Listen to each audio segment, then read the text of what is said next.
मिला हुआ है और ये ऐसे ज्ञान की तलाश कर रहा है जिस ज्ञान को प्राप्त करने के बाद व्यक्ति अजर अमर हो जाता है।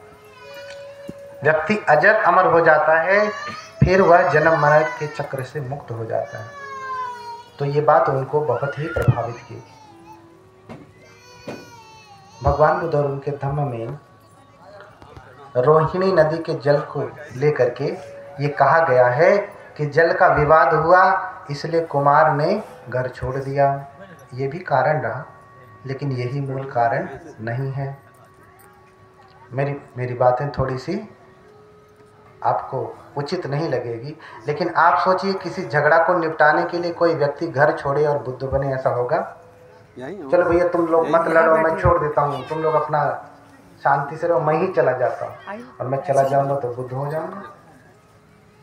हाँ, बुद्ध हो सकता हूँ? नहीं। जब तक बुद्ध का बीज न हो तब तक कोई व्यक्ति बुद्ध नहीं हो सकता। दूसरा प्रश्न ये होता है कि क्या इतने बड़े हो गए, कभी बूढ़ा नहीं देखा, कभी बीमार नहीं देखा, कभी मरा नहीं देखा? ऐसा लोग अक्सर प्रश्न करते हैं, कहते हैं ये तो हमारे बौद्ध धर्म में अंधविश्वास है। लेकिन ये अंधविश्वास नहीं है, सच्चाई है। उन्होंने बूढ़ा, बीमार, मृत और सन्यासी को देख करके ही घर छोड़ा है। क्यों? पहले भी देखा था, ऐसा नहीं कि पहले नहीं देखा था, लेकिन अब जब देखा तो आंखें खुली थी। जैसे आप उस वैज्ञानिक को याद करिए कि वो पेड़ के नीचे लेटा है और फल नीचे गिरता है धड़ाम से और उठ जाता। अच्छा, ये सेब नीचे क्यों गिरा, ऊपर क्यों नहीं गया? क्या इससे पहले उसने फल नीचे गिरते हुए नहीं देखा था? नहीं देखा था? देखा था, लेकिन आज जब देखा तो आंखें खुली थी, प्रज्ञा चक्षु खुला था। समझ रहे ना? एक दूसरा वैज्ञानिक, उसकी माँ खाना पका रही है, चावल, और उसके ऊपर ढक्कन लगा है, ठीक है? और जैसे ही भाप निकल रही थी तो ढक्कन को भाप धक्का दे रही, तो ढक्कन ऊपर उठ जा रहा है। और वो देखता है कि अरे, भाप में इतनी शक्ति कि वो ढक्कन को ऊपर कर दे।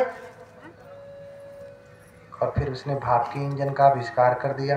क्या ढक्कन को ऊपर उठते हुए पहली बार देखा था क्या? पहली बार नहीं देखा ना, इससे पहले भी देखा था, लेकिन आज जब देखा तो आंखें खुली थी। आज जब देखा तो ध्यान से देखा। आज जब देखा तो प्रज्ञा का चक्षु खुला था। ऐसे ही उससे पहले भी बूढ़ा देखा, बीमार देखा, मृत देखा, सन्यासी भी देखा, लेकिन तब आंखें खुली नहीं थी।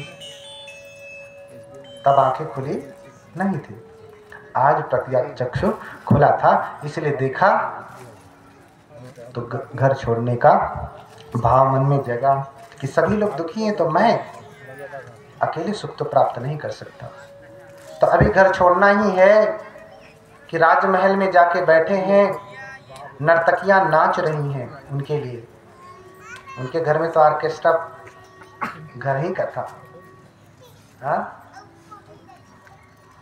नाच रही हैं, कोई मृदंग बजा रही, कोई वीणा बजा रही, कोई क्या बजा रही, कोई क्या बजा रही है ना?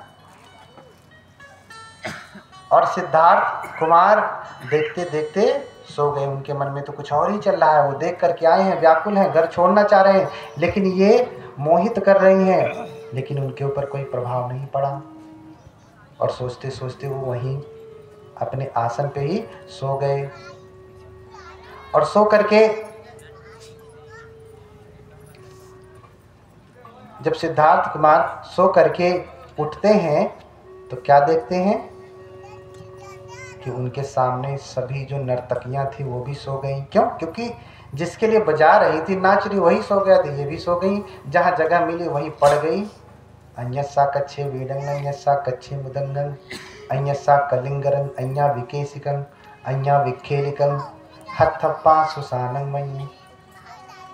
हाँ, कोई मृदंग लेकर के सोई, कोई वीणा लेकर के सोई, कोई सोई तो खर्राटे ले लिया, हाँ, कोई सोई है तो लार बह रही है, किसी के बाल खुले हुए हैं, हाँ, किसी का मुंह खुला हुआ है, किसी के मुंह से लार बह रही है। हथप्पा सुसानम मन्ये, किसी का अंग वस्त्र ही गायब है, नंग धड़ंग सोई है। सब कुछ देख करके विभत्स रूप पैदा हो गया, वैराग्य जग गया। कहें यही वो सौंदर्य है जिसे देख करके लोग पागल होते हैं। हथप्पा सुसानम, मानो शमशान भूमि में आ गए और भागते हैं, और फिर अब निर्णय करते हैं कि नहीं, मैं अब गृह त्याग करूंगा, और घर छोड़ देते हैं। माता पिता तो प्रयास करते हैं बहुत रोकने का, लेकिन रुकते नहीं। गृह त्याग करते हैं और अपने गुरुओं के पास जाते हैं। आलार कलाम, उद्दक राम पुत्र, ये पहले गुरु। आलार कलाम, उद्दक राम पुत्र दूसरे। इनके पास जाकर के ध्यान की बहुत प्रकार की विधियां सीखते, हाँ, लेकिन सब कुछ सीख करके तुरंत ही पारंगत हो जाते, उससे आगे कुछ सिखाने के लिए होता नहीं। कोई